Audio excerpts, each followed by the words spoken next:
The week before the college entrance exam, I specifically asked my parents to clear out 50 rooms in our hotel for my classmates to stay in for free, until the college entrance exam results came out. Our class monitor, Chen Yinyan, had performed terribly. She led the entire class in spreading rumors online, claiming that our hotel deliberately carried out construction work in the middle of the night to sabotage her exam performance. The post went viral. The hotel was reported and forced to close. My parents lost all their savings, and their hair turned white overnight. From beginning to end, not a single one of the 50 classmates staying at my family's hotel stood up to say a fair word. When I opened my eyes again, I was back a week before the college entrance examination. My parents were discussing, "Daughter, the college entrance examination is coming up soon. Should we reserve rooms for your classmates?" I put down my chopsticks and said, "No need, not a single room needs to be reserved." My parents were stunned, but we're the only hotel around here. Other inns are all 5 kilometers away.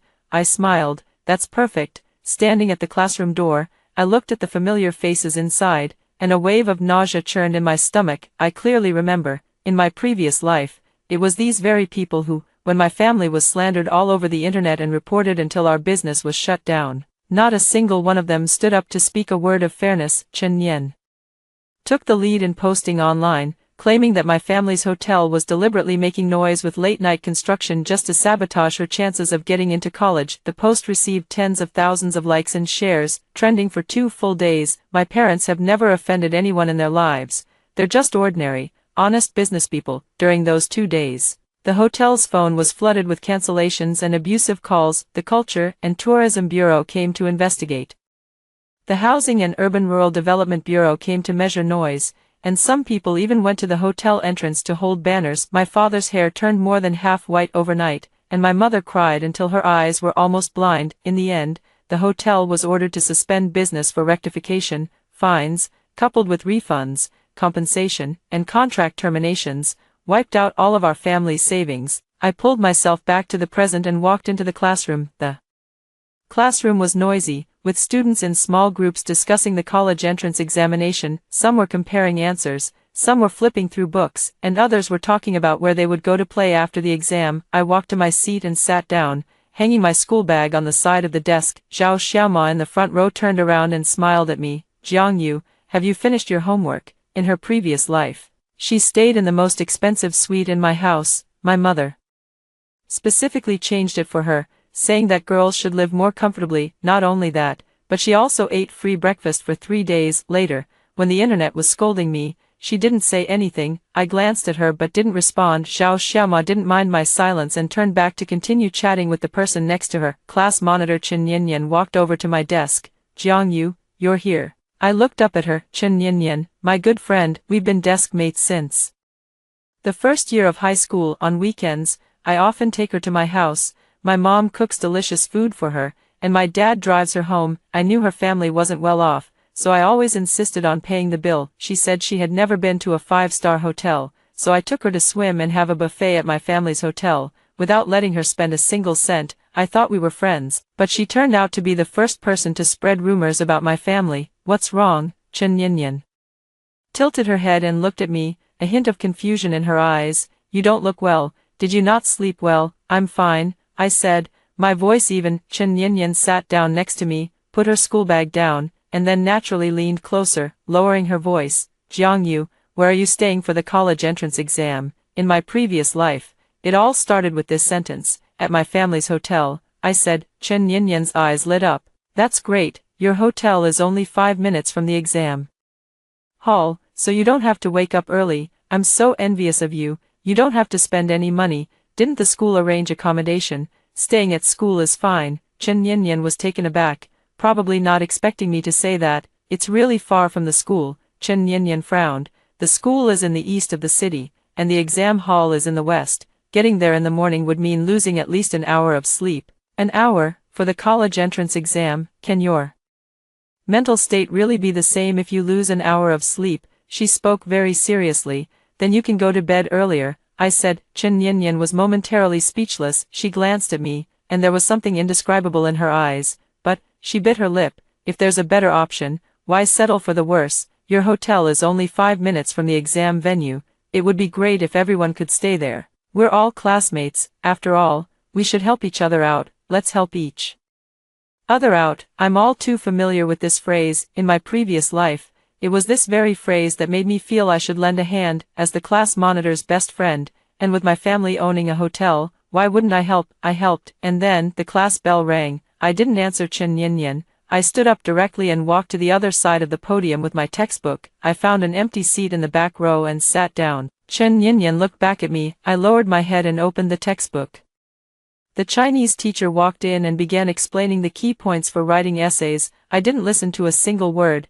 My mind was filled with those images. Anger and resentment burned like two fires in my chest all morning. Whenever I look up and see those familiar faces, I am reminded of their silence online. 50 faces. I look at each one, memorizing them one by one in my heart. Not a single person stepped forward. The bell rang for the end of school at noon, and the classroom instantly erupted into chaos. Some people packed their bags, some arranged to go to the cafeteria, and some discussed what would be on the afternoon exam. I slowly packed my things, not in a hurry to leave. As expected, the complaints began. This is so annoying. The dorms the school arranged are in the east of the city, and the exam hall is in the west. We have to get up at 6 in the morning, losing an hour of sleep. It was Li Siyuan speaking, a boy sitting in the third row. He slung his school bag over his shoulder, his voice loud enough for the entire classroom to hear. Exactly, and someone in the dorm snores. I already have trouble sleeping, and if I don't sleep well before the college entrance exam, how am I supposed to take it? Lin Siki chimed in. She's known in our class for being a light sleeper. Last time on the spring outing, when we stayed at a hotel, she complained all night about the air conditioning noise from the next room. It would be great if I could have a room to myself, quiet, and go to bed whenever I want. Wang Hao leaned back in his chair, crossing his legs. Tell me about it. Lu Yutong slammed her textbook onto the desk. The problem is that most of the hotels nearby are too far away, and it takes more than 10 minutes by taxi. Moreover, there will definitely be traffic jams during the college entrance examination days. So what if I'm late? It would be great if there were hotels near the school. Yeah, it would be great if there were hotels right next to the exam venue, the kind that you can get to in 5 minutes. As they spoke, their gazes began to drift towards me in unison. I was pretending to pack my school bag, head down, but I knew they were looking at me. I pretended not to hear, zipped up my bag, and walked out through the adjacent aisle. A murmur of whispers came from behind me, but I didn't look back. As I walked out of the classroom door, I heard Zhao Xiaoma say, "What's wrong with Jiang Yu today? She looks so pale. Did she not sleep well?" Then came Chen Yinyan's voice, soft and gentle. "Maybe it's the stress from the upcoming college entrance exams." Listen, how considerate. I tugged at the corner of my mouth and quickened my pace as I headed downstairs. The cafeteria was crowded, so I got my food and found a corner to sit in. Eating alone felt a bit strange. I used to eat with Chen Yinyan all the time, sitting face to face, chatting while we ate, as if we had endless things to talk about. Now that I think about it, how much of those endless conversations was her laying the groundwork, and how much was her scheming? I took a bite of rice, chewed it a couple of times. It had no flavor. In my previous life, when did I start being nice to my classmates? It was probably during the sports meet in my first year of high school, when I brought homemade snacks to share with everyone, and they all said they were delicious. That feeling of being liked by everyone was so good that I started habitually being nice to everyone, treating people to meals, giving birthday gifts, buying everyone coffee before exams, and having classmates over to play on weekends. My parents didn't stop me, they even supported it, saying that classmates should help each other. It's precisely because of this that they took it for granted that I should help them this time too. But the problem is, I've always been the one helping, and no one has ever helped me back. I helped for 3 years, and in the end, I didn't even get a fair word in return. After finishing my meal, I cleared my plate and took out my phone to call my mom. The phone rang twice before she answered, and my mom's voice was warm. "You, have you eaten?" "I've eaten, Mom." I leaned against the cafeteria pillar, lowering my voice. I wanted to ask, have the rooms at our hotel for the 2 days of the college entrance exam been booked yet? "They're booked." My mom's tone was cheerful. "You don't know, they were all booked as soon as they were released. All 50 rooms were booked." Lots of people called to ask. I told your dad if we should clear out the staff dorms too, but your dad said forget it, don't disturb the staff's rest. 50 rooms, all booked. I was stunned for a moment, then couldn't help but laugh. In the previous life, these 50 rooms were made available for free to classmates. In this life, they have all been booked out at full price, not a single room left. What's wrong? My mom asked. Is your classmate going to stay? If so, I'll try to coordinate and see if there are any cancellations. No need, Mom. Don't save any rooms for them, not even one. My mom fell silent for 2 seconds, probably processing what I had said. After all, it's been 3 years, and she knows best what kind of person I am. Suddenly saying I don't need to stay, she must have found it strange. You really don't need to, she confirmed. I really don't. All right then. My mom didn't ask further. Study hard, but don't overwork yourself. After the exam, I'll take you out for some good food. Okay. After hanging up, I stood at the cafeteria entrance, basking in the sun for a while. I took a deep breath, then turned and headed back to the classroom. About 10 minutes later, the front door of the classroom was pushed open. I looked up and saw Chen Yinyan walk in, followed by Li Siyuan and Wang Hao. Chen Yinyan walked straight to the podium. Classmates, wake up, I have something to say. Those who were resting their heads on their desks gradually looked up, gazing at her hazily. Let me tell you all something. Chen Yinyan stood on the podium, regarding the accommodation arrangements for the college entrance exam. I just went to see our homeroom teacher, Mr. Zhang, and shared everyone's thoughts with him. She paused and glanced around the classroom. Teacher Zhang said, the college entrance examination is your own business. As long as you arrive at the examination room on time, the school doesn't care where you live. If you want to stay in a hotel, you can arrange it yourself. As soon as he finished speaking, the classroom buzzed. Some people's eyes lit up, some started whispering to each other, and some showed expressions of relief. However, Chen Yinyan changed the subject, her tone turning somewhat hesitant. As everyone knows, hotels near the exam venue are quite expensive. The cheapest ones cost over 300 yuan per night, and even those are small inns with poor conditions. Those with better environments cost over 500 yuan, and they are still 2 or 3 kilometers away. After saying this, she naturally glanced in my direction. Not just her, everyone in the classroom turned to look at me. I lay on the desk, my chin resting on my arm, staring at her expressionlessly. Jiang Yu's family runs a hotel, Chen Yinyan said with a smile, and it's right next to the exam hall, only a 5-minute walk. Everyone knows that Jiang Yu's hotel is a 5-star establishment with excellent facilities, costing over 1,000 yuan a night. She paused here. The classroom was silent for about 2 seconds, the atmosphere a little awkward. A hint of imperceptible embarrassment flashed across Chen Yinyan's face, but it was quickly masked by a smile. This is what I think. Her voice softened a bit. Nobody wants to sleep poorly during the college entrance exams. If there were better conditions, who wouldn't want them? Jiang Yu's family is so wealthy, and there are only 50 people in our class. Staying for 2 nights shouldn't be a big deal for her family, right? Yeah, Zhao Xiaoma was the first to chime in. Leaning forward from her seat, Jiang Yu, your family's hotel is so close to the exam venue, it wouldn't hurt for us to stay for 2 nights. We're all classmates, so let's help each other out. Exactly. Li Siyuan chimed in. Jiang Yu, you're always so kind to everyone. Could you help us out this time too? The college entrance exam is such a big deal. You wouldn't want to see us mess up because we didn't sleep well, would you? Wang Hao chimed in. That's right, Jiang Yu, your family isn't short on money. Think of it as doing a good deed. All the classmates will remember your kindness. Jiang Yu, you're the best. Could you just talk to your parents about it? Since it's empty anyway, why not let classmates stay? We're not staying for free. We can help promote it, like writing good reviews for the hotel and such. Exactly. We can advertise your hotel online. One sentence after another, everyone chimed in. As I listened to these words, the corners of my mouth slowly turned up. I slowly straightened up from the table. The classroom gradually quieted down, and everyone was waiting for my answer. Chen Yinyan stood on the podium, tilting her head slightly to look at me, that gentle smile still on her lips. I looked at that face, at that gentle smile, and finally spoke. I'm sorry, our hotel is fully booked. The classroom fell silent for a moment, then it exploded. Fully booked? How is that possible? The rooms for the 2 days of the college entrance exam are usually booked up a month in advance, which is quite normal, but we haven't booked yet. You never said you wanted to book, I said calmly. Chen Yinyan's smile froze on her face. She opened her mouth, then closed it again, her eyes holding something I had never seen before. Jiang Yu, she stepped down from the podium, walked over to my desk, and spoke in a voice so low that only I could hear it.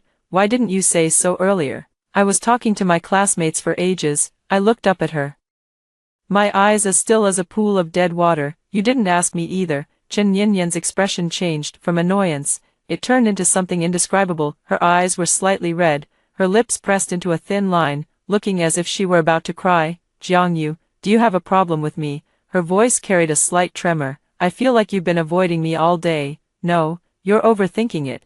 Then why did you move to the back row? You always sit next to me, the front row is too noisy. Chen Yinyan froze for a moment, her entire body going stiff. She stared at me for several seconds, then turned and walked back to her seat without saying a word or looking back the entire way. The other students in the classroom were still buzzing with discussion. I slumped back onto the desk, burying my face in my arms. My eyes feel a bit warm, but I don't plan to let anyone see. The first class in the afternoon is math, and I force myself to focus on the lecture. I've already experienced the college entrance exam once in my previous life, so these knowledge points aren't unfamiliar to me, but I can't let my guard down. In this life, I want to do well on the exam, not to prove anything, but for myself. I don't want to ruin my future because of someone else's mistakes like in my previous life. During the break, Chen Yinyan didn't talk to me. She sat at her desk, flipping through her textbook with her head down, occasionally saying a few words to the student next to her.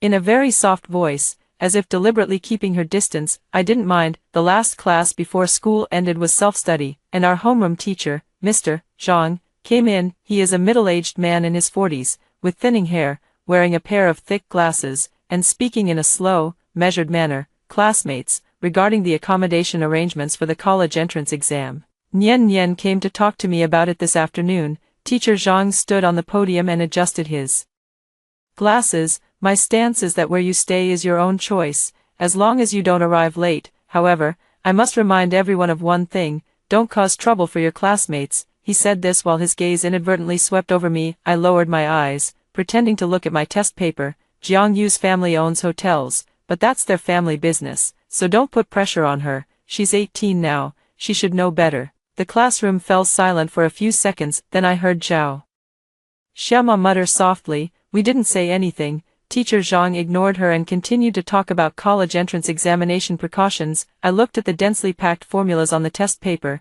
and my heart was filled with mixed emotions. Teacher Zhang is a good teacher. In my previous life, he also spoke up for me when the online criticism was at its worst. He said in the class group chat, "As far as I know, Jiang Yu's family hotel does not have construction noise," but his words were quickly drowned out. No one listened to him, no one believed him. When the school bell rang, I packed my things and got ready to leave. Chen Yinyan suddenly stood up, walked to the podium, and picked up the blackboard eraser. She glanced back at me. On the way home, I sat on the bus, watching the street scenes slowly recede outside the window. My phone vibrated. It was a message from my mom. Yu, the person who booked the hotel today, called and said there's a change in plans. They canceled 5 rooms. If any of your classmates need them, just let me know.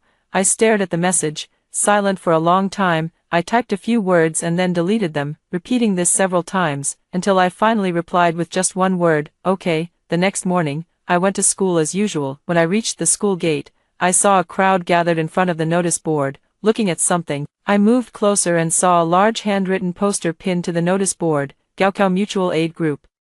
Accommodation needs collection. The handwriting is beautiful, clearly Chen Yinyan's. Below, she listed a table, stating that students needing accommodation could register here, and she would help coordinate. Coordinate what? Coordinate whose hotel? I glanced at it and walked right past without stopping. When I entered the classroom, Chen Yinyan was already there, sitting at her desk and talking to Zhao Xiaoma. Seeing me come in, she lifted her eyelids to glance at me, then lowered them again and continued talking to Zhao Xiaoma. I've already contacted several hotels and negotiated a group discount, which is about 40% off the original price. However, the ones closest to the exam venue aren't willing to lower their prices because they have no trouble selling out, Zhao Xiaoma said with a worried expression. Even at a 60% discount, it's still expensive. 60% off over 300 is still over 200, and for 2 nights, that's over 500. My parents definitely won't be happy about it. There's nothing we can do about it. Chen Yinyan sighed. You can't just live on the street. I walked straight to the back row and sat down. This spot had a great view. I could see the entire classroom and the sycamore trees on the playground outside the window. Chen Yinyan glanced back at me, then turned away again. The morning class was uneventful. Everything was normal. The only unusual thing was that several people came to find me during the break. First was Zhao Xiaoma. Jiang Yu, she stood by my desk, holding a bag of chips, and spoke as she ate. Are you sure your hotel has no rooms? I heard someone cancelled 5 rooms yesterday. Is that true? News travels fast. I don't know. I didn't ask. Zhao Xiaoma pouted. How could you not know? That's your family's hotel. My parents manage it. I just focus on my studies. Zhao Xiaoma was momentarily speechless, a half-eaten potato chip in her mouth, her expression a little awkward. She stood for 2 seconds, then turned and left. Then it was Li Siyuan. Jiang Yu, he leaned against the wall, hands in his pockets, looking very casual. I wanted to ask, could you save those 5 rooms that were cancelled at your family's hotel for me? I can pay, no need for them to be free, just save 1 room for me. I looked up at him. Li Siyuan, a boy, came from a well-off family and usually wore designer clothes. He could afford to stay in hotels. He just wanted to stay in the best hotels for the least amount of money. You can just book it at the front desk. You can also book it online. It's expensive online. Li Siyuan smiled. Isn't this about trying to pull some strings? You're the boss's daughter. Can't you give me a discount? Sorry, I can't make that decision. Li Siyuan's smile faded a bit. He looked at me for 2 seconds, said, all right, and then left. Next came Wang Hao, Lu Yutong, Lin Siki, one after another. The reasons vary, but the core is the same. Can it be cheaper? Can you save 1 room? Can you help out? I didn't agree to any of them. At lunchtime, I sat alone in a corner of the cafeteria, with a plate of braised pork ribs and a bowl of seaweed egg drop soup in front of me. The ribs were stewed until tender, melting in the mouth, but I didn't have much appetite. My phone vibrated again. This time it was my dad calling. Yu. My dad's voice was a little hoarse. Your mom said there were checkouts yesterday. Do your classmates want them? If so, Dad will keep them for them. No need. Dad, I put a piece of braised pork rib into my mouth and chewed slowly. Just sell them. No need to keep them. Really, no need. My dad confirmed once more. What if your classmates have nowhere to stay and it affects their college entrance exams? They're all classmates.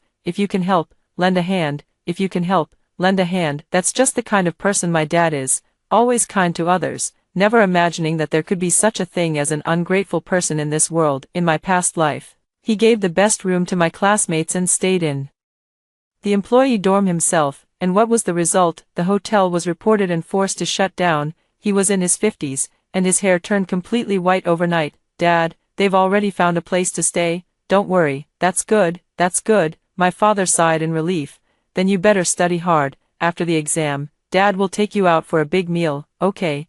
After hanging up the phone, I finished the rest of my meal, picked up the tray, and went to wash it. At the sink, I ran into a girl from the class next door. She didn't know me, but I knew her. In my previous life, she was one of the few people who spoke up for me online. What did she say again? It seems she said, I'm from the next class, and I also stayed at that hotel during the college entrance exam. I didn't hear any construction noise. Then she was cursed at hundreds of times. They said she was bought off, that she was lying with her eyes open, and that she was a paid shill hired by the hotel. A high school sophomore girl was so verbally abused that she deleted her account. I rinsed my plate, placed it on the rack, and turned back to the classroom. The first class in the afternoon was English, and I listened quite attentively. In my previous life, I did well in English, but in this life, I will do even better, not for others, but for myself. During the break, Chen Yinyan walked up to the podium again. Classmates, I have something to tell you. Her voice was more confident than yesterday, as if she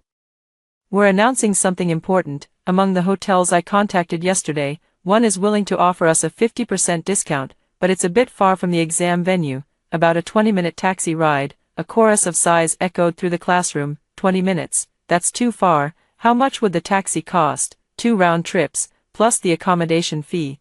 It might be better to just stay at school. Yeah, and on the day of the college entrance exam, there's bound to be traffic. A 20-minute journey could easily turn into an hour. Chen Yinyan waited for everyone to quiet down before continuing. I also think it's a bit far, so I contacted another place. It's only 10 minutes from the exam venue, but it's more expensive. Over 400 a night even after the discount. Over 400, that's nearly 900 for 2 nights. That's way too expensive. Forget it, I'll just stay at school. Me too. Living on campus saves money and hassle. Everyone gave up one after another, and Chen Yinyan stood on the podium with a subtle expression on her face. Her gaze drifted toward me again, as if expecting me to say something. I didn't say anything. I lowered my head to work on the English test paper, the tip of my pen rustling on the paper. Chen Yinyan stood for a few seconds, then walked down from the podium and returned to her seat. Before school ended, the homeroom teacher, Mr. Zhang, came again. He stood on the podium, repeating the precautions for the college entrance exam,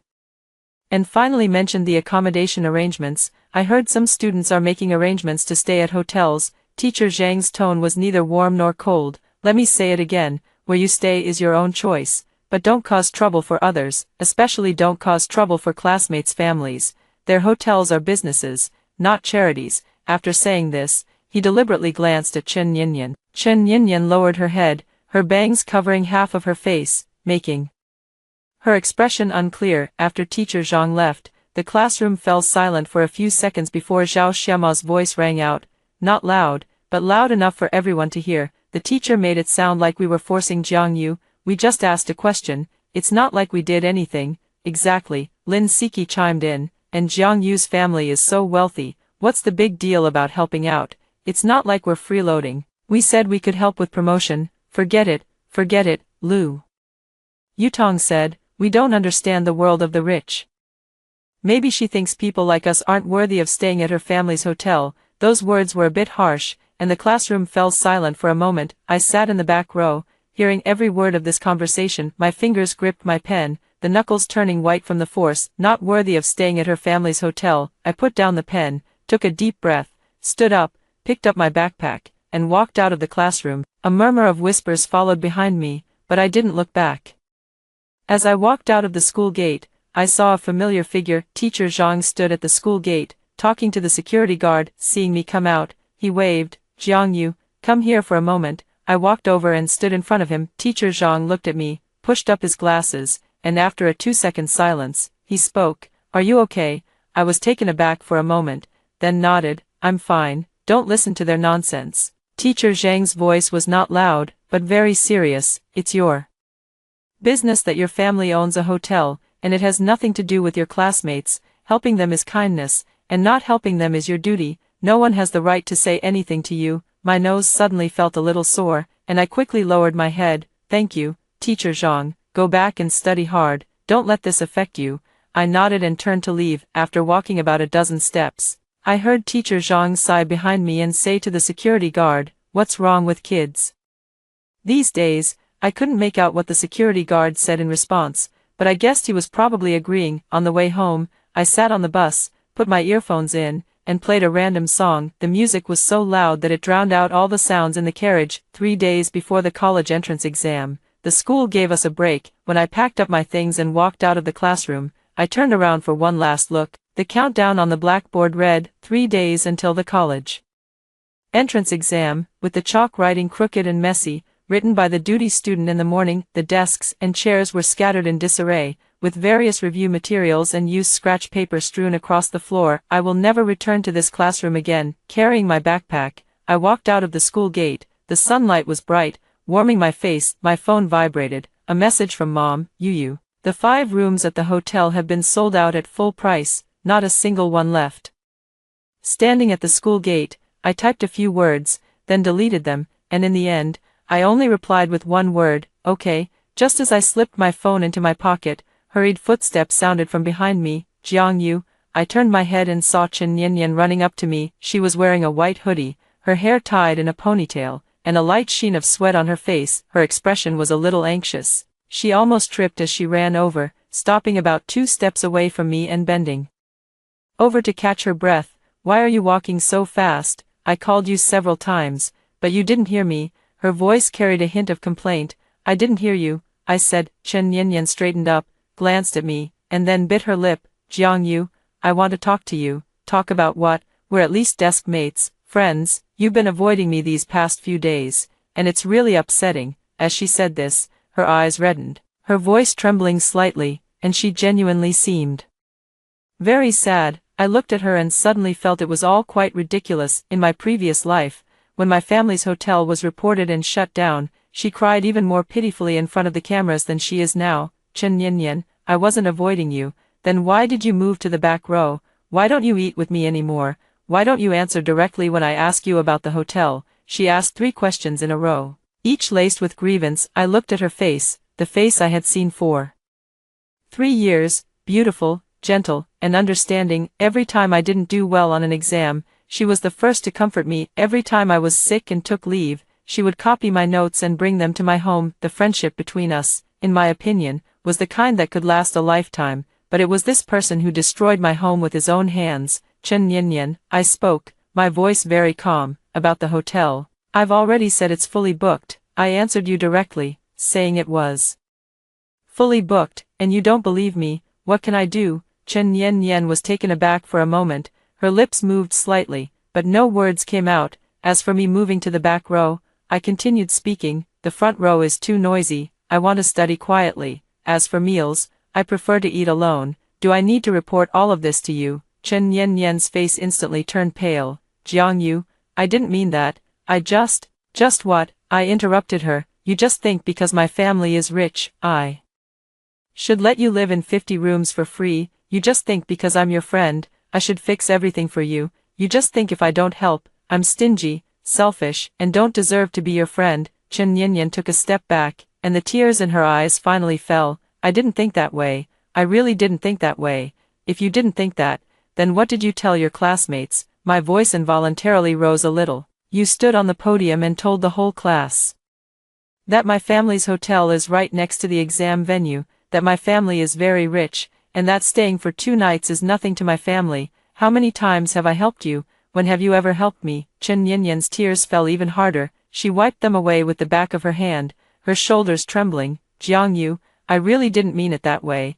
I just wanted to help everyone find a convenient place to stay, nothing more. If you wanted to help everyone find a convenient place to stay, why did you have to bring my house into it? Because your house is the closest. So what? So I should just do it for free. Chen Yanyan didn't say anything more. She just cried. A few classmates passed by on the roadside. Seeing us talking, they slowed their pace, their eyes darting back and forth between us. I ignored them, adjusted my backpack on my shoulder, and turned to leave. Jiangyu, Chen Yanyan called out from behind. I didn't look back. When I got home, Mom was cooking in the kitchen. She was wearing a floral apron, her hair casually tied back, and a smile on her face. She's always like this, smiling at me no matter how busy or tired she is. You use back, go wash your hands. Mom made you pork rib soup. I changed my shoes and walked into the kitchen, hugging her from behind. Mom was startled by my sudden embrace, and the spatula in her hand almost fell into the pot. What's going on here?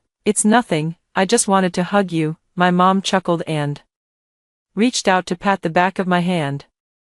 All right, go wash your hands, the soup is almost ready. I let go of her and went to the bathroom to wash my hands, then sat down at the dining table. My dad came out of the study, holding a stack of documents, with reading glasses perched on his nose.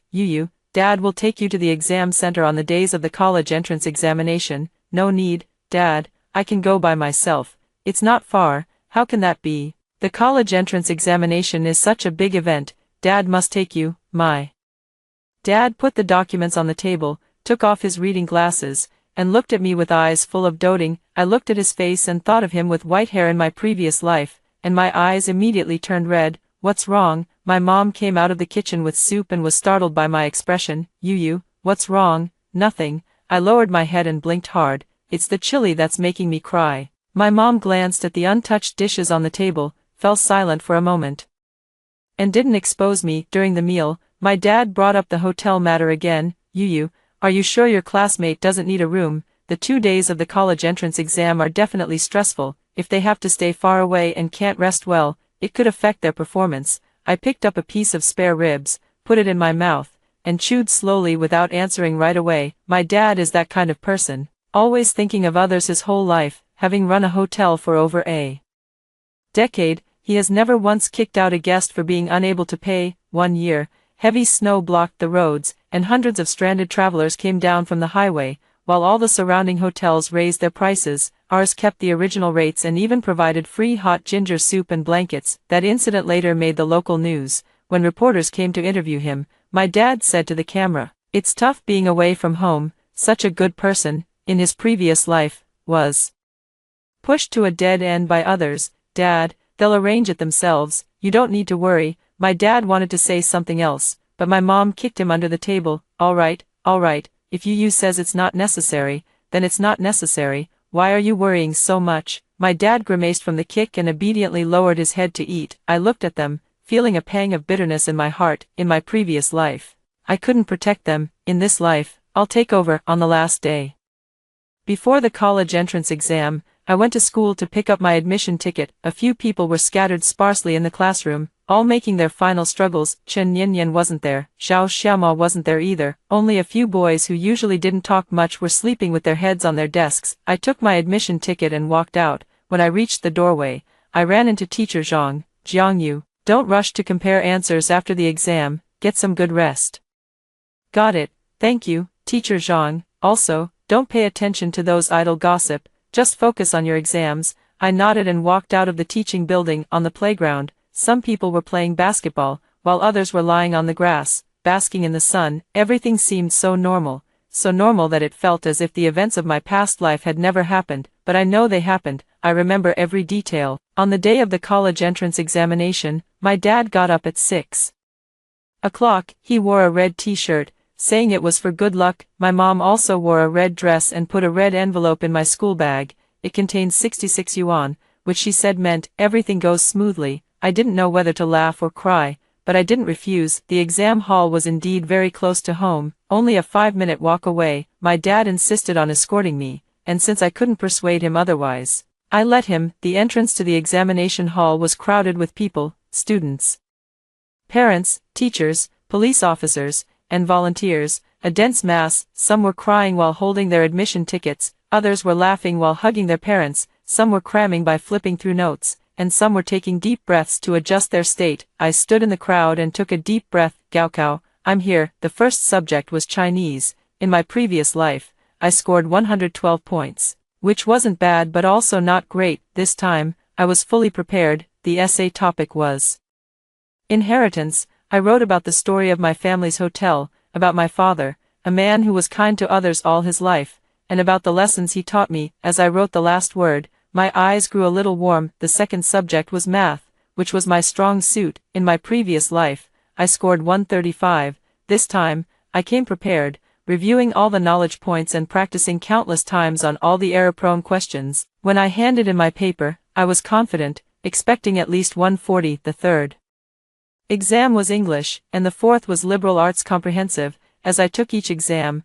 I felt more and more steady and smooth. When the bell rang for the last exam, I put down my pen, leaned back in my chair, and let out a long sigh. It's over, the college entrance exams are over. When I walked out of the exam hall, the sun was so bright that I couldn't open my eyes. My dad was waiting for me at the school gate, holding a bouquet of flowers, his eyes squinting into slits from smiling. Yu, he waved at me. Excited like a child, I ran over, took the flowers, and gave him a big hug. How did you do on the exam? He asked. Pretty good, that's good, my dad said, patting my back. Come on, Dad will take you out for a big meal. My mom popped out from the side, also holding a bouquet of flowers. Seeing that I had already hugged my dad's flowers, she shot him a slightly displeased glance. You sure are fast. My dad chuckled twice. Not daring to speak, I smiled and took my mom's flowers, putting an arm around her on the left and one on the right, and the family of 3 walked towards where we parked. After walking only a few steps, I saw Chen Yanyan. She was standing at the entrance of the examination hall, surrounded by a few classmates, and her complexion wasn't good. Xiao Xiaoma was saying something next to her, and she shook her head, her eyes red, as if she had been crying. I didn't stop walking. Passing right by her, she saw me. The moment our eyes met, her expression changed. Her lips moved as if she wanted to say something. I didn't give her the chance. 3 days after the college entrance exam ended, the results haven't been released yet, but the internet is already buzzing. Posts about score estimates, answer comparisons, and complaints about the exam questions are flooding the web. I was curled up at home, scrolling through my phone, when I suddenly came across a post. The title read, "Whatever you do, don't stay at XX hotel during the 2 days of the college entrance exam. The noise is so loud you won't be able to sleep at all." I was stunned for a moment, clicked on it, and saw it was about my hotel. The poster's ID was unfamiliar, their avatar was a flower, and their registration date showed 3 days prior. The post read, I booked this hotel before my college entrance exams, but they were doing construction every night after 10 p.m., the sounds of drills and hammering continued until 2 or 3 in the morning. I called the front desk 3 times to complain, and each time they said they would handle it, but the noise never stopped. The night before my exams, I only slept for 3 hours, and my mind was completely foggy during the test the next day. Everyone, avoid this place, do not stay here. There were already several comments below the post. Oh my god, this is too much. Construction during the college entrance exam. I've heard of this hotel. Isn't it a 5-star one? Is this the service you get at a 5-star hotel? Poor OP. Having the college entrance exam disrupted like this, I'd cry myself to death if it were me. Complain. Call 12345 to report them. Hotels like this should be rectified. I stared at the screen, my fingers trembling slightly. In my previous life, the post Chen Yanyan made was also like this, saying she was staying at my family's hotel and couldn't sleep due to construction noise in the middle of the night, leading to poor performance on her exam the next day. That post initially only had a few comments, but later someone screenshotted it and posted it on Weibo, where it trended and then spiraled out of control. In this life, she wasn't staying at my family's hotel. All the rooms in my family's hotel were sold to strangers, and she was staying somewhere else, but the post still appeared. It's just that the poster changed their ID and identity. I took a deep breath and clicked on the poster's homepage. There was only one post, no other content, 0 people followed, 0 followers. And even the avatar was the default flower, a standard zombie account. I took a screenshot and sent the post link to my dad. Dad, someone is spreading rumors online that our hotel is under construction during the college entrance exam period. The phone was answered instantly, and my dad's voice sounded a bit tense. What? Let me see. After about a minute, my dad called. You, I read that post. It's complete nonsense. There was no construction near our hotel during the 2 days of the college entrance exam. Even the city government had halted all projects, so how could there have been any noise? I know it's fake. Dad, don't worry yet. Not many people have seen this post so far, but if we don't handle it, it could easily spread. I'll contact the lawyer right away and have them take care of it. Okay. After hanging up the phone, I refreshed the post again and found that there were already more than a dozen new comments. Someone started to question. I also stayed at this hotel during the college entrance exam, and I didn't hear any construction noise. Then someone immediately replied, are you a paid shill hired by the hotel? I've seen this kind of whitewashing tactic many times. Someone else said, even if there was no construction, posting this kind of content is disgusting enough. Spreading such rumors during the college entrance exam, aren't you afraid of retribution? I read through them one by one, growing calmer with each line. In my previous life, when I saw these comments, my whole body trembled, and I cried so hard I could barely catch my breath. I desperately wanted to rush through the screen and explain myself to every single person who criticized me. This life is different. This time, I know exactly what to do. I opened the class group chat. After the college entrance exam ended, the class group chat was as lively as a vegetable market, with hundreds or even thousands of messages every day. Some were planning graduation trips, some were discussing teacher appreciation banquets, some were sharing funny videos, and some were posting their estimated scores. I scrolled up and saw a message sent by Chen Yanyan. I'm so annoyed. I feel like I totally bombed the math exam. I couldn't figure out the last part of the big question at all. More than 10 people replied below to comfort her. I scrolled up further and found a message from the day before the college entrance exam. Zhao Xiaoma had posted, Yanyan, which hotel are you staying at? Is it far from the exam venue? Chen Yanyan replied, I'm staying at a homestay, about a 15-minute taxi ride from the exam venue. It's a bit far, but there's no other choice. All the nearby hotels are fully booked. Lu Yutong replied, it's all Jiang Yu's fault. Her family's hotel clearly had rooms available, but she didn't save any for us, making everyone scramble to find a place to stay. After this message was sent, no one responded. After a while, Zhao Xiaoma sent a sighing emoji. Then someone else said, forget it, we can't force them if they don't want to help. The tone was casual, but behind that casualness was an entitled complaint. I looked at these messages, and my heart remained unmoved. I exited the class group chat and opened Weibo. That post was indeed reposted on Weibo. The person who reposted it is a marketing account with a relatively small following, around 50 to 60,000. After the post was reposted, it was given a sensational headline, construction noise from a 5-star hotel disturbs residents during the college entrance exam period. Examinee complains to no avail and only sleeps 3 hours. The number of reposts has already exceeded 500, and the tone in the comments section is similar to that in the post, with everyone unanimously criticizing the hotel for being unscrupulous. I took a screenshot and saved it, then I sent a message to my dad. Dad, the post has been shared on Weibo, and the reposts have already exceeded 500. My dad replied instantly, I've already contacted a lawyer and am gathering evidence. Additionally, I've asked someone to check the surveillance footage near the area during the 2 days of the college entrance exam to see if any construction vehicles entered or exited.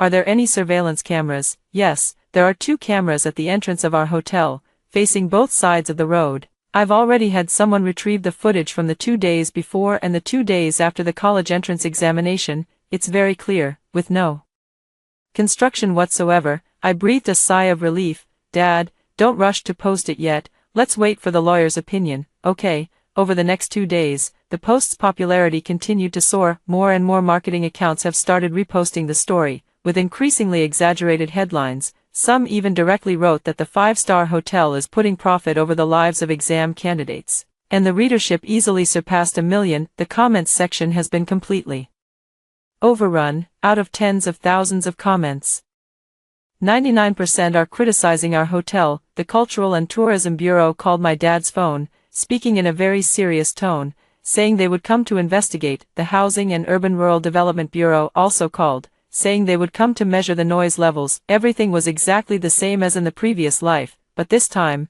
what was different was that the guests staying at the hotel did not remain silent. During the 2 days of the college entrance examination, our hotel was full of strangers, including students taking the exam and their parents accompanying them. One of the students posted a long article on Weibo, titled, I am a student who stayed at that hotel during the college entrance examination, and I want to tell the truth. The long post read, I came from out of town to take the exam and booked this hotel a month in advance. During the 2 days of the college entrance exam, I stayed here and didn't hear any construction noise. The hotel service was excellent. The front desk lady knew I had an exam the next day and specially prepared a box of milk and 2 pieces of bread for me, saying it was a complimentary breakfast. I don't know who posted that, but I can responsibly say that I stayed here for 2 nights, slept well, and performed normally in the exam. Please don't ruin a good hotel's reputation without evidence. After this long post was published, the comments section exploded. Another paid shill. How much did you get paid? The hotel's shills are really everywhere. Registered for only 2 days. Clearly a newly created account. 5-star hotels are indeed wealthy, hiring paid commenters so professionally. That test taker was cursed at hundreds of times and angrily argued back in the comments section. I'm not a paid commenter, I'm just a guest who has stayed at this hotel, believe it or not. Then he was cursed at even more fiercely. I watched this farce, feeling an indescribable mix of emotions in my heart. In my previous life, not a single one of the 50 classmates staying at my family's hotel spoke up. In this life, a stranger staying at my family's hotel spoke up, only to be labeled as a paid troll. That's just how the internet is. People only believe what they want to believe. They needed a villain, a target for them to vent their anger. The person who posted the rumor gave them a target, and they shot all their arrows without hesitation. As for whether the target was truly bad, no one cared. The turning point occurred on an official account called Report on Construction Conditions Around the College Entrance Examination Venues. That's the official account of the Municipal Education Bureau. It doesn't update often and has only a few thousand followers, but on the 4th day after the college entrance exam, it posted a message regarding the recent online rumors about hotel construction causing disturbances during the college entrance exam. Our bureau has taken this matter very seriously. After verification, during the exam period, June 7th to 9th, we required all construction sites within a 2-kilometer radius of the exam venues to suspend operations. The hotel is located within the designated area, and no construction activities were found nearby. This is hereby announced. Once this announcement was released, the direction of public opinion began to shift. Someone started questioning the person who posted. The authorities have already stated there's no construction, so where did the noise mentioned in the post come from? Could it be a rumor? Oh my, spreading such a rumor during the college entrance exam period is just too malicious, isn't it? Can the original poster come out and explain? At Flower, the post is still there, but the poster never showed up again. I clicked in to take a look and found that the comments section of the post had been overrun, filled with people calling the OP a liar. Someone dug up the registration time and IP address of this ID, and found That it was registered on the day the college entrance examination ended, with the IP address showing it was in a certain residential area in a certain city. Someone traced the IP address and found that the residential area was far from the examination hall, making it impossible to stay near that hotel. More and more people began to question, and more people started to dig into it. Finally, someone uncovered the real identity behind that ID, not Chen Yinyan. I stared at this result. Stunned, not Chen Yinyan. I searched through all the posts, all the comments, all the reposts, but couldn't find Chen Yinyan's name. She didn't post, didn't comment, didn't like anything, nothing at all. It was as if she had vanished. On the day the college entrance exam results came out, I was at home eating watermelon. The results were released at 3 p.m., and I was already in front of the computer at 2:58. My heart pounding fast. In my previous life, I scored 561, just barely passing the first tier university admission line. This life is different for me. At exactly 3 o'clock, I refreshed the page. Total score, 643, Chinese 126, Math 141, English 138, Comprehensive Liberal Arts 238. I stared at the numbers on the screen for 5 seconds, then let out a scream. Mom, Dad, the results are out. My mom rushed out of the kitchen, her hands still wet, her apron covered in oil stains. My dad rushed out of the study, one of his slippers falling off in the process. What's the score? 643. My mom froze for a moment, then hugged me tightly and burst into tears. My dad stood beside me, his eyes red and his lips trembling for a moment before he finally managed to say, "Good, good, good." He said, "Good," 3 times, each one delivered with immense effort. I hugged my mom, and tears also fell from my eyes. In my previous life, I couldn't make them proud. In this life, I have. The class group chat exploded completely after the grades were released. Some were overjoyed, others were worried, with screenshots of various scores flying everywhere. Some posted scores of 680, while others barely scored over 400. Gao Xiaoma scored 532 and posted a crying emoji in the group. Lu Yutong scored 509, saying she'd be grateful just to get into a second-tier university. Li Siyuan scored 578, which he was quite satisfied with, and has already started researching his college application options. Wang Hao scored 541, sent us sighing in the chat, and then went silent. Lin Siki scored 498 and directly left the group chat. I scrolled for a long time but didn't see Chen Yinyan post her score. She didn't post anything, but someone mentioned her in the group chat. Nian Nian, how many points did you score? Yeah, Nian Nian, didn't you say you messed up the math exam before? How bad was it exactly? Come on, Nian Nian, say something. Chen Nian did not reply. After about 10 minutes, Zhao Xiao Mo sent a message in the group. I just called Nian, but she didn't answer. A few more minutes later, Lu Yutong said, I called too, and her phone is turned off. The group was quiet for a while, then someone started to guess, could she have really failed the exam? She said before that she didn't finish the last question in math, and she got several big problems wrong. That still wouldn't explain why her phone is off. What score did she get? No one knows. I want to know too. It's not because I care about her, but because I want to confirm something. In her previous life, Chen Yinyan scored 547, which wasn't particularly bad, but she told everyone she had failed, blaming the noise from my family's hotel. In this life, she didn't stay at my family's hotel, she stayed at a guest house, a 15-minute drive from the exam venue. What score did she get? If she failed, at least it would prove that it had nothing to do with where she lived, and that the problem was her own. I've been waiting 3 days for this answer. 3 days later, Chen Yinyan posted a message in the class group chat. I scored 478 points. The group chat was silent for a full 10 seconds, then it exploded. What? 478? Nian, no way, you usually score above 550 on mock exams. What happened? Did you misestimate your score? Do you want to apply for a review? 478 points, nearly 70 points lower than in my previous life. I stared at the number, a complex feeling welling up inside me. She really did poorly on the exam, without the noise from my house, without the construction disturbances, without any external factors. She still did poorly, but I no longer cared. I left the class group chat. It wasn't a spur-of-the-moment decision, it's something I've been thinking about for a long time. I don't need to have any further contact with these people, they don't need my help, and I don't need their gratitude. We're even between us. Letting go feels more liberating than holding on. At night, as I lay in bed scrolling through my phone, I suddenly received a private message. It was from Zhao Xiaoma. Jiang Yu, why did you leave the group chat today? I didn't reply. After a while, she sent another message. I know you have issues with us, but we've all been in the same class for 3 years, isn't this a bit much? I still didn't reply. The third message followed closely. Are you upset about the hotel thing? We were just casually talking at the time, not really pressuring you or anything. I looked at this message and gave a slight tug at the corner of my mouth, just casually talking. You just casually say something, and my family's hotel gets reported and shut down. You just casually say something, and my parents' hair turns white overnight. You just casually say something, and my life gets ruined once. The phrase, just casually say something, is probably the most convenient excuse in the world. I typed a few words, then deleted them. Forget it, it's not necessary. I deleted Zhao Xiaomao's private message, put my phone on the nightstand, turned over, and closed my eyes.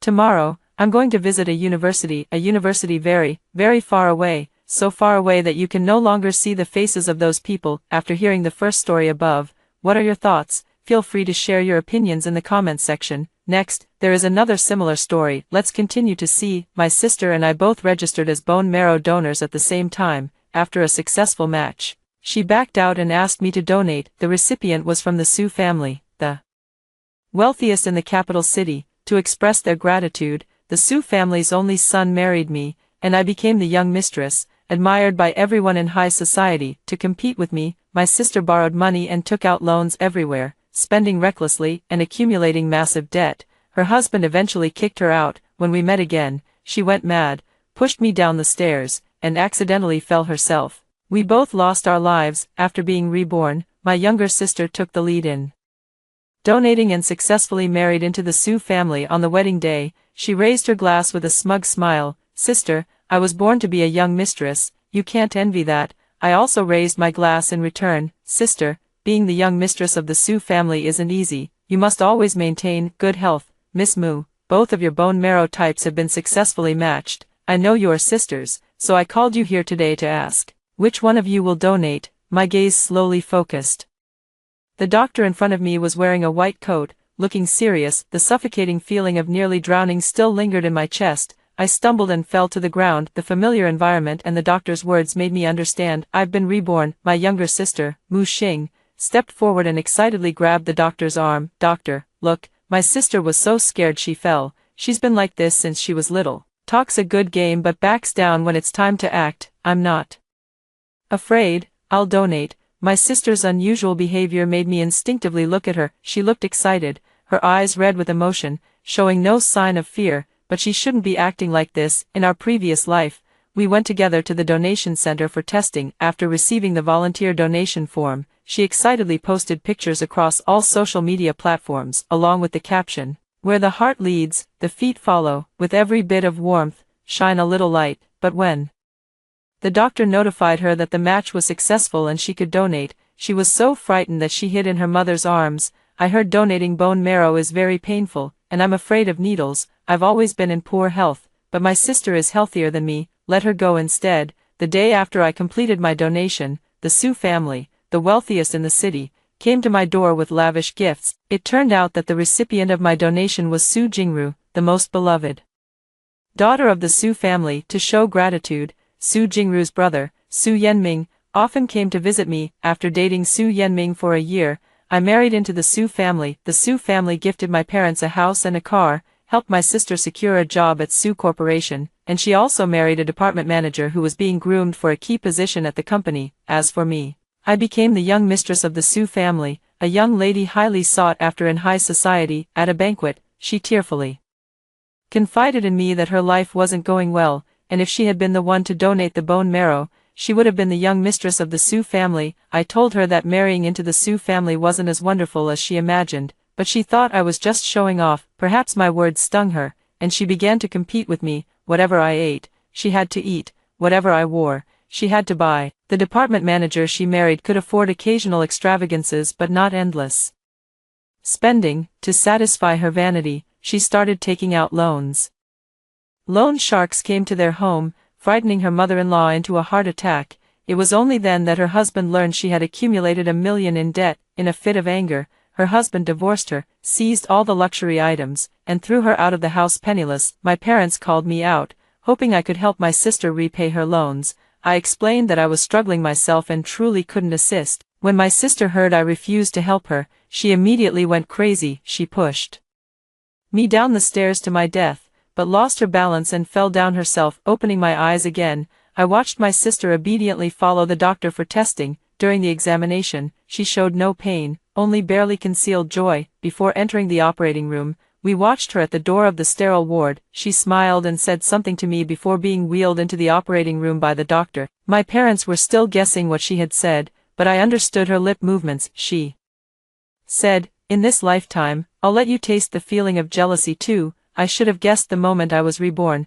My sister had been reborn as well. She wants to steal the life I had in my past life to become the young mistress of the Sue family. If that's all there is to it, then I wish her success. The day after being discharged from the hospital, my sister got up early, put on her makeup, and waited for the Sue family to arrive. Since we exposed the truth about the rebirth, we no longer bother pretending to have a fake sisterly bond. I was eating breakfast when she passed by and gave me a disdainful look. "I just got out of the hospital and my body is still weak. You should stay in your room today and not come out, so you don't pass your germs to me." I immediately put down my spoon and headed to my room, not wanting to finish the rest of my food. My sister followed behind me, strutting proudly. "You're quite sensible, knowing you can't afford to provoke me, so you hide away and be a quiet dog. If I'm in a good mood, I might even introduce you to the Sue family, so you can marry into a good household, but you're not worthy of a department manager. At most, you could marry a security guard. Marrying a Sue family security guard would still be a step up for you." I closed the door behind me, shutting her arrogant face out. Just like in the previous life, the Sue family arrived with lavish gifts. Having been poor for half their lives, my parents were overjoyed at the sight of these gifts. Unable to hide their delight, the Sue family was the wealthiest in the capital, and Su Yenming was their only son. Everyone understood the principle of relying on a powerful backer for support. My parents warmly welcomed Su Yenming, and my sister, who had just donated bone marrow and was still weak, came out of her room to greet him as well. My sister had applied light makeup, carefully trimmed her eyebrows, and used foundation to cover the small imperfections on her face. She was already frail and sickly, with a pair of large, watery eyes on her pale face that made her look pitiful. Under our parents' arrangements, my sister sat on the sofa in a pure white lace nightgown, gently and softly chatting with Su Yenming. I hid in the room, too afraid to come out. I only opened the door a tiny crack, took a quick peek, and then quickly locked it again, because just seeing Su Yenming's face makes me tremble uncontrollably, a physical reaction. In my past life, Su Yenming received the same treatment when he came to my house, but I was resting in bed and didn't have much contact with him. Later, he came to see me again and again. He sent flowers and gifts, showing great concern for my health, and I gradually fell into the Cinderella and Prince Charming dream he wove. After falling in love, he was gentle, considerate, calm, and self-possessed, never behaving impolitely toward me. In my freshman year, I had never been in a relationship before, and I thought his aloofness was due to his personality and good upbringing. I even felt fortunate that my first love was a man like Su Yenming. After that grand proposal, I married him, filled with all the beautiful expectations for life. I thought I had met the right person and married for love. Little did I know that marrying into the Su family would be the beginning of my life's nightmare. The sound of my parents seeing off the guests outside pulled me back to my thoughts. I opened the door to find my parents unpacking the gifts Su Yenming had brought, carefully assessing their value, while my sister had already gone back to her room to rest. I thought for a long time in the room. Su Yenming has ulterior motives. If my sister marries into their family, our two families will become relatives, and I cannot guarantee my own safety. I went to her room and closed the door. Mu Xing, the Su family is not a kind-hearted family. You'd better not associate with Su Yenming. Do you really think Su Yenming would ever look at a girl from a family like ours? He only married me because, before I could finish speaking, my sister raised her hand and slapped me across the face. Mu Yu, can't you stand to see me doing well, or are you jealous that I've become the Su family's benefactor, so you're here to sow discord? I sneered coldly, intensifying the tone of my voice. Hospitals protect privacy. Donors and recipients cannot contact each other to prevent situations like secondary donations or organ trafficking. The Su family is rushing to find you like this. Aren't you afraid? My sister flung the cotton pad fiercely at my face. Mu Yu, I think you're getting anxious. Since we were kids, you've always been better than me at everything. Better grades, taller, better figure, proud as a peacock, always wanting to be first in everything. you're afraid Su Yenming will fall in love with me, you're jealous. Afraid I'll become the young mistress of the Su family and then trample you underfoot, what, not satisfied with being the Su family's young mistress, want to keep going, put away that arrogant look of yours, the thought of your hypocritical face after you made it big in your last life makes me sick. My sister looked deranged, as if someone had snatched away her most precious treasure. I shook my head, she was beyond saving. Mu Xing, this is my final piece of advice to you as your older sister. I won't stop you from becoming a young mistress, but I hope you won't regret it later. My sister raised her head, her face full of stubbornness. Muyue, when I make it big, I hope you won't come begging me either. As my sophomore year studies got on track, I studied with all my might. In my previous life, I dropped out of college during my sophomore year to marry Su Yenming. I had wanted to continue my studies, but Su Yenming said my major was unrelated to the Su family's business and would be useless. Su Yenming donated 2 buildings and some laboratory equipment to the school, and through a special approval from the university, I received my diploma. On the day I went to complete the graduation procedures, my major advisor tried to stop me from signing. Mu Yu, your academic performance is outstanding. The teacher hopes you can continue with your master's and doctoral studies. The school also needs talents like you. I gently pushed aside the teacher's blocking hand and confidently said to her, Teacher, the Su family has already paved the way for me. Yenming loves me very much, and I don't want to make him unhappy. The teacher's eyes were filled with disappointment. A woman must have her own career to stand firm in this society. This is true for ordinary families, and as a daughter-in-law of the Su family, one should hold oneself to even higher standards. Yet I was lost in the illusory world Su Yenming had created for me, completely forgetting the warnings of others. Only now do I realize how precious and insightful every word my teacher said back then truly was. I attended every class without fail, absorbing knowledge like a sponge soaking up water. Yet Mu Xing is immersed in love.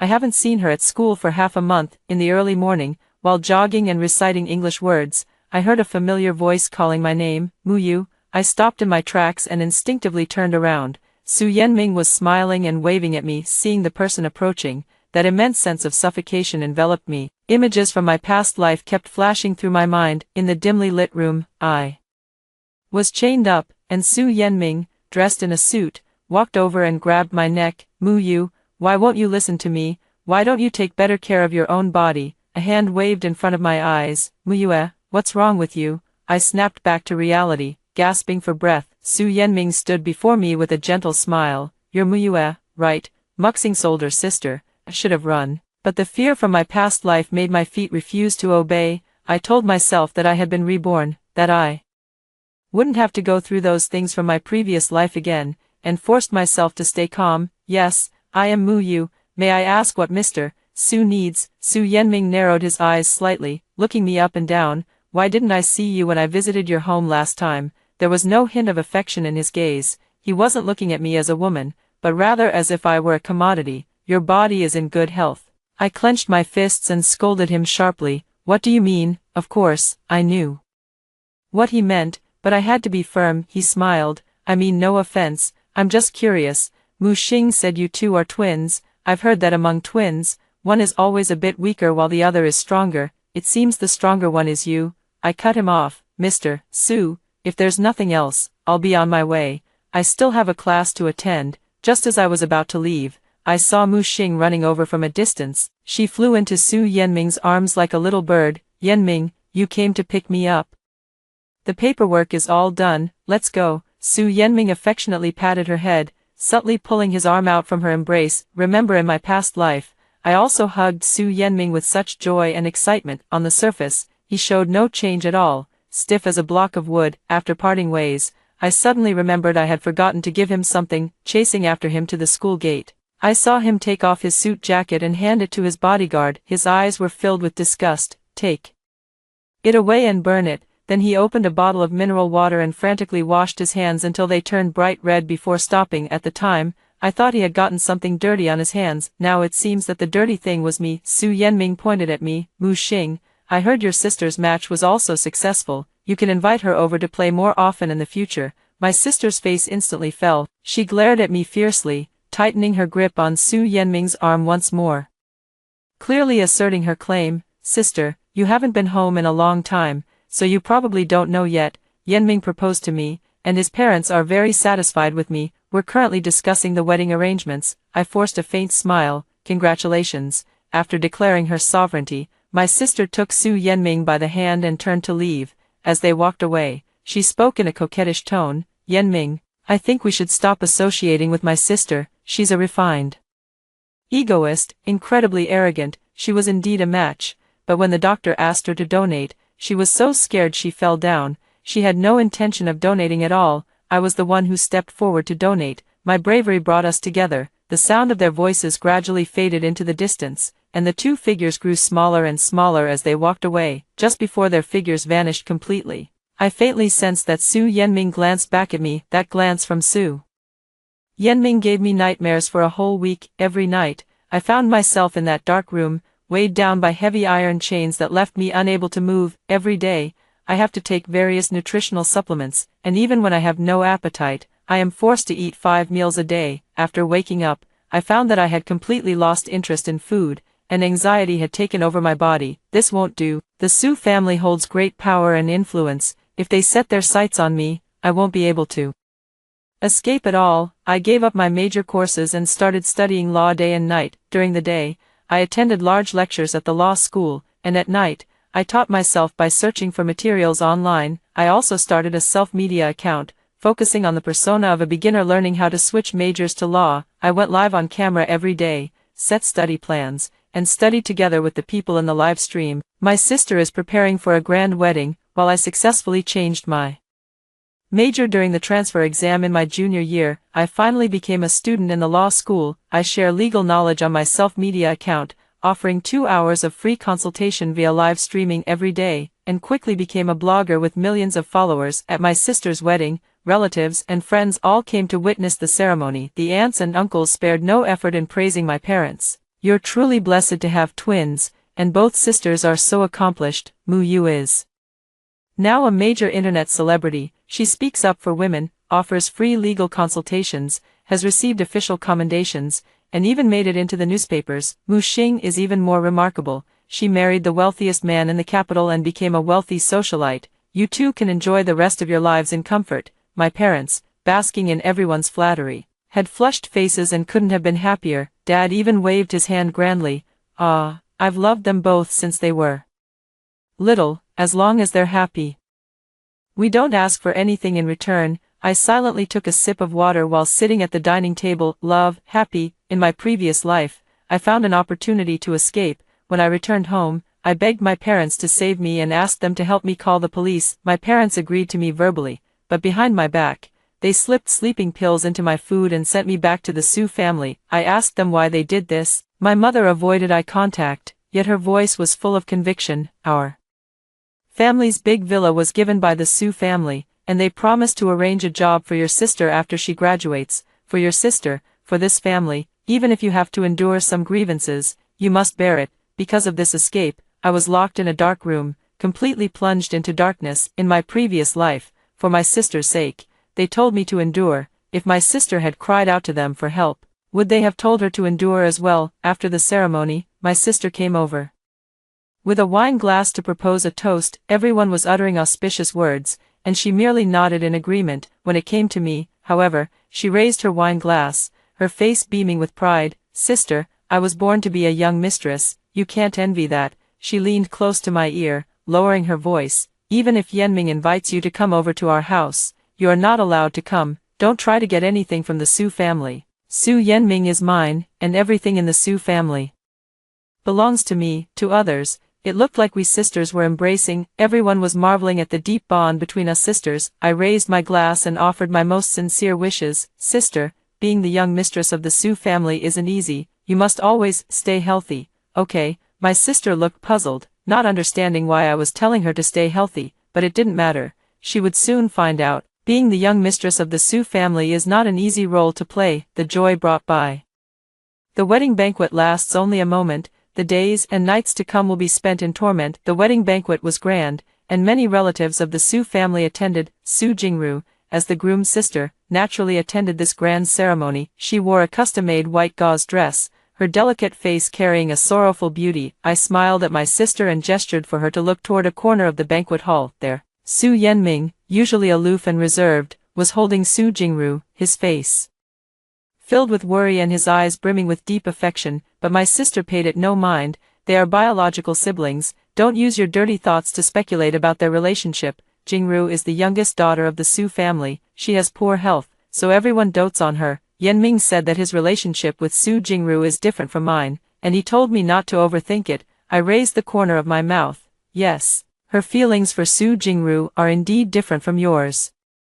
My sister frowned. What do you mean? Before I could say anything, a waiter from the banquet approached. Miss Mu, the young master is asking for you. My sister instinctively glanced towards Su Yanming. The tenderness in Su Yanming's eyes had vanished, replaced by a dark, sullen expression. My sister cleared her throat and shot a disdainful look at the waiter. Yanming and I are already married. From now on, don't call me Miss Mu. Call me young mistress. She lifted her large skirt and made her way through the bustling crowd towards Su Yanming. I followed behind, waiting to see the first big scene unfold. My sister had just run up to Su Yanming, but before she could jump into his arms, she was met with a slap from him. Who told you to give Jingru alcohol? Are you out of your mind? Mu Xing covered her face, her eyes filled with disbelief. Honey, what are you talking about? When did I give Jingru any alcohol? Mother, who had been greeting guests at the door, walked straight over upon hearing the commotion. However, instead of standing up for Mu Xing, she went to Su Jingru's side. Miss Jingru, are you all right? My Muxing didn't mean to. She turned and pulled Muxing in front of Su Jingru. Hurry up, apologize to Miss Jingru. Muxing was completely stunned, tears welling up in her eyes, unable to believe it. Mom, why should I apologize? On my wedding day, what's wrong with her? As my sister-in-law, offering me a toast as the bride. Then she turned to explain to Su Yanming. Honey, I really didn't know she couldn't drink. If she didn't want to, she could have told me. I didn't force her. Enough. Su Yanming interrupted Mu Xing's words. Mu Xing, I'm telling you, stay away from Jingru from now on. If I see you near her again, I'll... Before Su Yanming could finish his sentence, Su Jingru hid in his arms. Brother, don't get angry with my sister-in-law because of me. Today is your big day. The most important day of your life. Su Yanming lifted Su Jingru into his arms, his careful manner and pained gaze as if he were holding a fragile porcelain doll, but that look was reserved only for Su Jingru. When his gaze shifted to Mu Xing, it instantly turned into disgust and contempt. Who cares about some grand occasion? Let's go. The hall was filled with guests, and under the watchful eyes of everyone, Su Yanming carried Su Jingru away, leaving behind Mu Xing with her cheeks swollen and red from the slap. How could those in high society care about the feelings of a nobody from the lower class? They completely disregarded Mu Xing's dignity, openly discussing the incident of her being slapped right beside her. Yanming dotes on Jingru the most. She's the sister he raised from childhood. Su Jingru is a genuine young lady from a wealthy family. A pheasant flying up a branch thinks it can step on a phoenix's head. How laughable. I always said we shouldn't marry someone of such lowly status. She's foolish and doesn't even know how to work hard.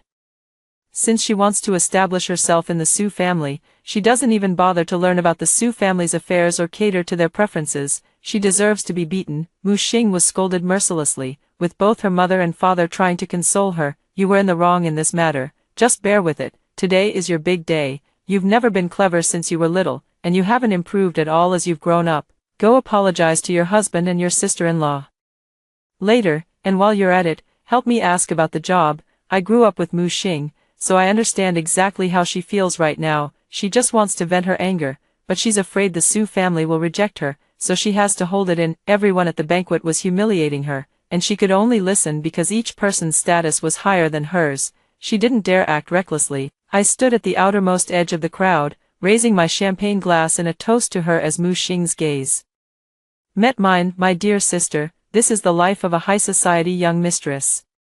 Even if your teeth are knocked out, you must swallow them along with the blood. Since Mu Xing got married, my parents' standard of living has risen to a new level. They are passionate about traveling, flaunting their affluent lifestyle on various social media platforms. With a second daughter who needs to be pampered and a son-in-law who requires constant appeasement, I, the eldest daughter who deliberately distanced myself, have been completely forgotten by them. My parents once tried to tempt me with high-value gifts, urging me to join them in currying favor with Su Yanming, but I firmly and harshly refused. Since then, they have viewed me with even greater disdain and have not contacted me for several months. But as time went on, my unease grew deeper, and I tried every possible way to save myself. I started streaming frequently, even pushing through the exhaustion of my studies to broadcast daily. While helping many women, I also gradually built up a following. I often joked that I might face retaliation, and my followers would respond that if I ever stopped streaming, it would likely mean something had happened to me, and they would call the police on my behalf. I used the money I had saved over the years and the tips from my live stream to buy a house with a basement. I renovated the basement into a sturdy fortress and bought a 5A grade steel door. The installer even joked with me, asking if I had read too many apocalyptic novels. He patted his chest and assured me that even if zombies really came, this door would be incredibly strong, but only I know that some people are more terrifying than zombies. That day, I was live streaming in the dorm as usual when my mother suddenly called. She said she missed me and wanted to come to the dorm to see me, asking if I was there. I was in the middle of streaming, so I casually said yes and hung up the phone. After hanging up, I instinctively got goosebumps. My parents haven't contacted me for almost half a year. Why do they suddenly want to visit me? With a bad feeling, I took a sick leave from school and, without even having time to pack my luggage, quickly hid in the safe fortress I had built myself. Almost as soon as I locked the basement door, Mu Xing's call came through. On the phone, Mu Xing's voice was gentle. "Sis, I came to see you. Why aren't you in the dorm? When will you be back?" Hearing Mu Xing's voice, I got goosebumps all over my arms. It had been years since she last called me sis, let alone actively came to the dorm to find me. I casually made up an excuse. "I'm on a business trip with my mentor and don't know when I'll be back. There's no sisterly bond between us, so you don't need to look for me anymore." Just as I was about to hang up, Mu Xing's scream came through from the other end. "Mu, you bitch, why didn't you tell me? You pushed me into the fire. May you die a horrible death. Please, I beg you." The hospital regulations require 6 months before another bone marrow extraction. It's only been 2 months since my last one. Another extraction could kill me. Please let me go. Just let me go. I will find Mu Yu. I will find her. Beep, beep. The phone call was hung up on the other end, and my phone also fell to the ground. It's starting again. What kind of love between a prince and Cinderella is there? Everything is just premeditated. In my previous life, when I married Su Yenming, I also thought I was the lucky one chosen by heaven. After getting married, Su Yenming was no longer as attentive as before. I tried to please him, hoping to restore our relationship to what it once was, but all my efforts were met with nothing but indifference. It was only later that I gradually noticed the changes in Su Yenming. She has no time to eat with me, yet she has time to watch the aurora and soak in hot springs with Su Jingru. The food I cook makes him lose his appetite at a glance, yet he can eat Su Jingru's burnt cookies without batting an eye. Every night, he goes downstairs to coax Su Jingru to sleep, using the excuse that she is in poor health and needs him to stay in the next room to watch over her. But several times, I've found him coming out of Su Jingru's room in his pajamas, only to change and go straight to work. Out of a woman's jealousy, I finally couldn't stand it and went to drop hints to Su Jingru. I told her that siblings should have boundaries, especially when the brother is already married. Su Jingru didn't say anything, just kept crying until she fainted from exhaustion. After that, I donated bone marrow to Su Jingru for the second time. That's when I realized Su Yenming never loved me. She married me and supported me just so I could donate bone marrow to Su Jingru whenever needed. I wanted a divorce, but he threatened my parents and even chained me in a room, leaving me with no one to turn to. I started a hunger strike, and Su Yenming flew into a rage. He grabbed my hair and kept slapping my face with the sole of his shoe. "How dare you go on a hunger strike? Your body isn't yours. You're just Jingru's bone marrow storage container. If you don't eat properly, I'll have someone kill your parents and your sister." Since childhood, my parents have loved me more than my sister. Out of gratitude to my parents and guilt toward my sister, I didn't dare resist and endured all the torment. They gave me nutrient injections, force-fed me like a duck, and conducted weekly health checkups. If any indicator showed a problem, it would earn me a severe beating from Su Yenming. Afraid of injuring me elsewhere, he wouldn't hit any other part of my body, only my face, with his leather shoe. It was painful and humiliating. 6 months later, the third extraction took place, and after another 2 months, the fourth followed. Su Jingru's condition was getting worse and worse, and I almost died from excessive donation. In my memory, Su Jingru didn't get sick this quickly. Could it be that Mu Xing discovered their relationship earlier? I took a long leave from school, announced a hiatus on social media, and even turned off my phone, completely cutting off contact with the outside world. After hiding underground for half a year like this, I had already memorized those basic legal provisions by heart. During these 6 months, I had no social life, no communication. If it weren't for reading aloud every day, I might have forgotten how to speak. I suddenly realized this couldn't go on. Before the Su family could track me down, I would drive myself insane. If the onset time and frequency continued like this, Su Jingru wouldn't last much longer. If Mu Xing really died, the Su family would never let me off. I promote legal education every day, hoping that persecuted women can bravely stand up to protect themselves and stand openly in the sunlight. Yet I hide in this sunless underground, living like a rat. I must find a way to save myself. I must make myself come back to life. So I walked out of the basement, set everything up, and then turned on my phone.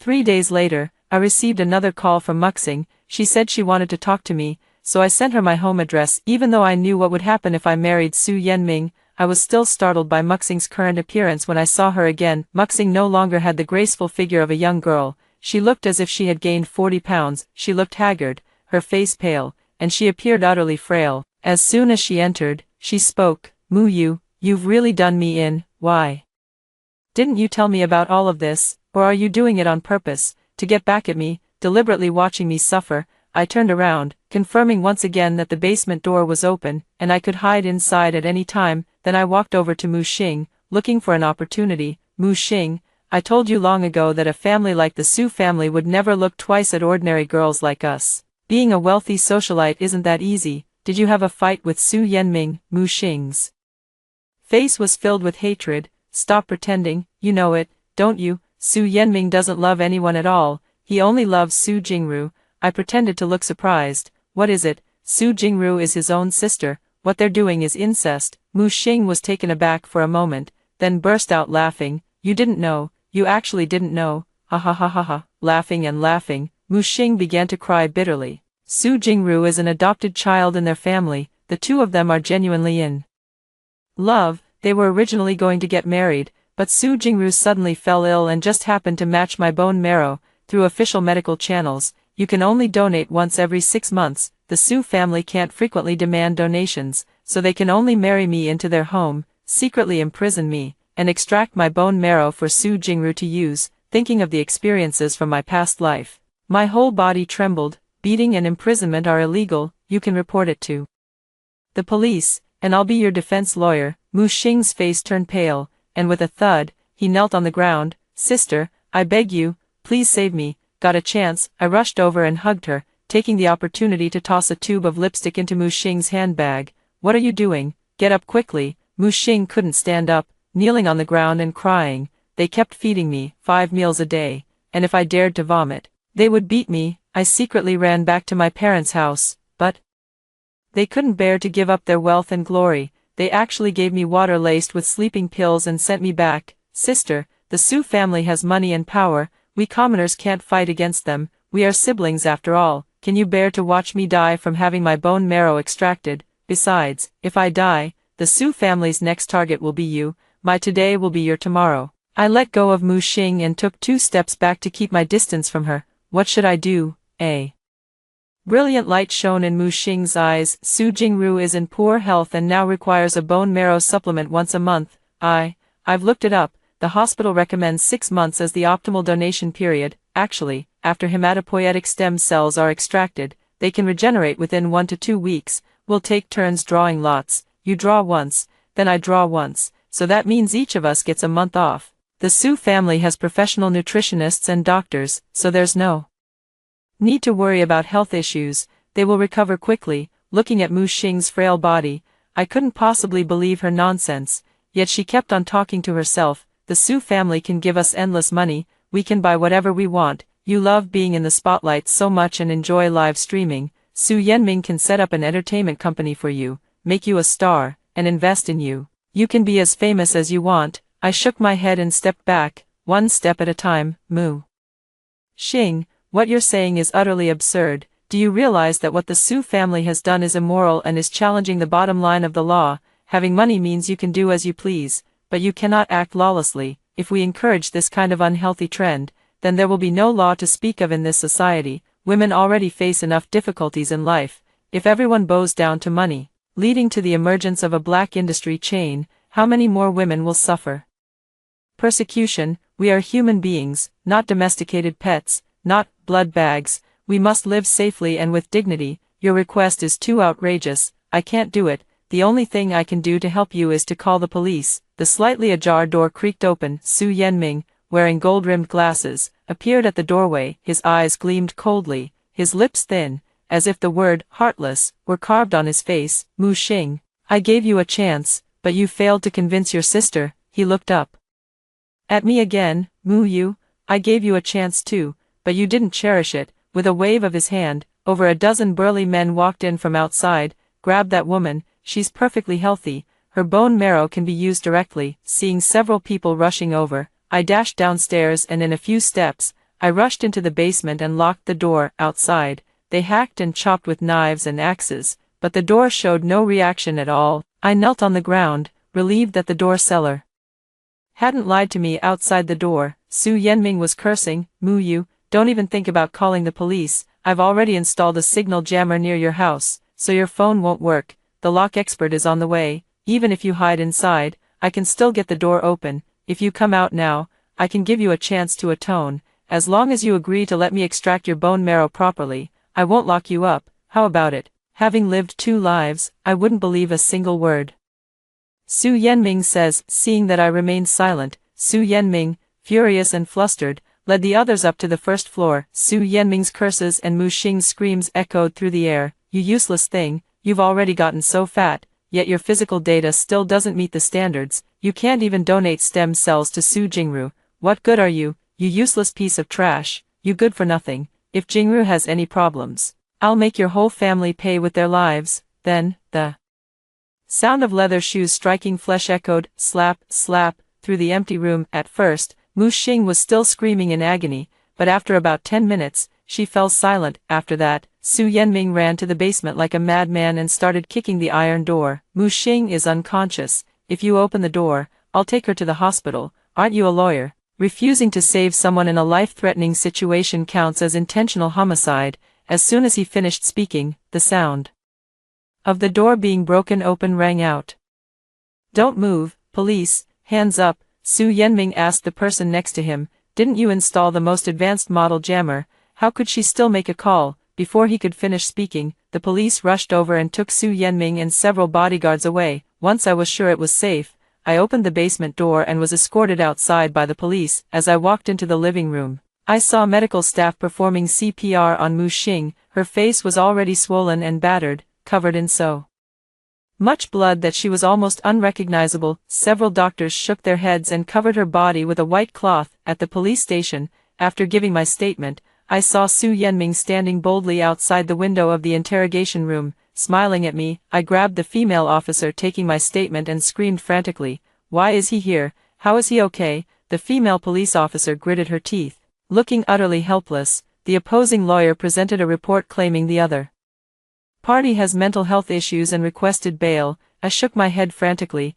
He doesn't have mental health issues, he's perfectly normal. He's lying. The policewoman comforted me. He can't hurt you anymore. You have to trust us, trust the law. A month later, I was escorted by the police to the courthouse. On the eve of the trial, I saw my parents. My mother approached and slapped me hard across the face. It's all because of you, you troublemaker. If you had agreed to donate bone marrow to Miss Jingru, Muxing would never have died.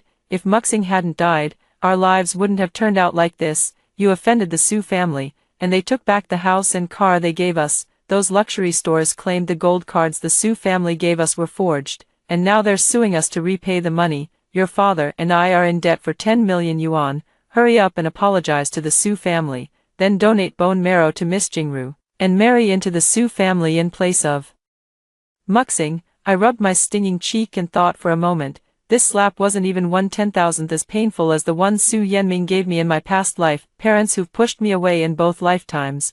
I'm better off without them. I looked at them and said calmly, Mu Xing has already been tortured to death by Su Yenming. Are you planning to let me be tortured to death too, after both daughters are dead? Will you have another one to send to them for torture? What you should do now is to become witnesses, accuse Su Yenming, and seek justice for Mu Xing. If you won't help, then forget it. Just consider both your daughters dead. With that said, I entered the courtroom with my defense attorney. The Su family hired the best lawyer in the industry to fight this case. and they firmly denied the accusations regarding Mu Xing's death. They were sisters who turned on each other. Mu Xing was killed by Mu Yu. Mu Yu had a crush on me, but I fell in love with Mu Xing. Not only did she encourage my sister to sow discord in our relationship at my wedding, but she also repeatedly tried to seduce me. Mu Xing went to find Mu Yu, hoping to ease the tension between the sisters, but Mu Yu, consumed by jealousy, ended up killing Mu Xing. He also fabricated a lot of evidence, intending to frame me. My defense lawyer produced a USB drive. Your Honor, I have a piece of evidence here that I request to be played in court. The moment the video from the USB drive started playing, Su Yanming and his entire legal team were stunned, their eyes wide with shock. In the video, Mu Xing accused me of harming her, while I spoke of how I had once advised her not to marry into a wealthy family. Mu Xing tearfully revealed the inappropriate relationship between Su Yanming and Su Jingru, and then cried about how Su Yanming had imprisoned her, beaten her, and forcibly extracted her bone marrow against her will. Then, Su Yanming appeared at my home, uttering threatening words to me. Finally, Su Yanming slapped Mu Xing hard with the sole of his shoe. In the footage, Mu Xing had already lost vital signs, but Su Yanming continued to assault him with the shoe. It wasn't until the police broke down the door and the doctor's efforts to save him proved futile. I stood up and began to speak slowly. The perspective of this surveillance footage is my living room. Before I could finish, Su Yanming shouted frantically, "It's fake. This is AI generated." I replied, "This is not just a video, but a recorded live stream from the broadcast room, with all my fans as witnesses." The opposing lawyer stood up. "We have verified that on the day of the incident, Mu Yu's account had no live streaming information." I took out my phone to show it. "I'm not streaming on a website, but on a conference-specific software. The most useful feature of this software is meeting recording and playback, with all data stored on third-party servers. If the defendant has any objections, it can be verified in court." Su Yanming, you were puzzled at the time about why I could still call the police despite using a signal jammer. It's because I didn't call the police at all. It was the cyber police detecting your illegal activity and automatically alerting them. Su Yanming had already tried blocking signals in his previous life, but I am no longer the Mu Yu from that past life. The first thing I did after coming out of the basement was to have someone relay the network cables and install cameras on the walls. Ordinary cameras connect via Wi-Fi, but all of my cameras are connected via network cables, completely unaffected by signal jammers. By live streaming on the conference software, I can verify the authenticity of the video at any time, leaving no room for the other party to slander me. Additionally, I want to say, stop using mental health issues to evade responsibility. The video clearly shows that the defendant, Su Yanming, was lucid and coherent. Deliberate murder is deliberate murder.